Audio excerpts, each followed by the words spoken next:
கொடுத்துருக்காங்க. அதுக்கப்புறம் இன்னைக்கு நாங்க கிராமத்துல பயணிக்கும் போது எங்க பார்த்தாலும் சிமெண்ட் ரோடு, எங்க பார்த்தாலும் தார் ரோடு. இதுக்கெல்லாம் முக்கியமான காரணம் வந்து பிரதான் மந்திரி கிராம சாலைகள் திட்டம். அதை இவங்க ஸ்டிக்கர் ஒட்டி முதலமைச்சர் கிராம சாலைகள் திட்டம் போடுறாங்க. இன்னைக்கு நீங்க எந்த ஒரு பஞ்சாயத்து தலைவர்கிட்ட போய் பேசினாலும் தெரியும், அவங்களுக்கு வர நிதி முக்காவாசி நிதியே வந்துட்டு இப்ப சென்ட்ரல் கவர்மெண்ட் இருந்தா அதுலதான் இந்த கிராமங்களே இயங்குது.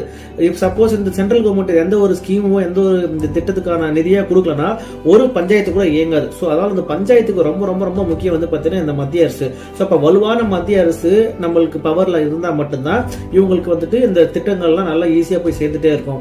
ஒரு 10 வருஷத்துக்கு முன்னாடி காங்கிரஸ் கூட இருக்கும்போது இந்த பஞ்சாயத்துக்குலாம் அந்த அளவுக்கு பவர் கிடையாது, அந்த அளவுக்கு நிதி கிடையாது, ஒண்ணுமே இல்லாம இருந்தது.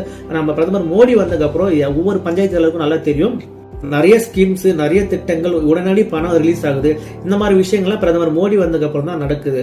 அடுத்து ஒரு அற்புதமான ஒரு திட்டம் வந்து பாத்தீங்கன்னா பிரதான் மந்திரி ஜல் ஜீவன் திட்டம். இந்த ஜல் ஜீவன் ஸ்கீம் வந்து பாத்தீங்கன்னா ஒவ்வொரு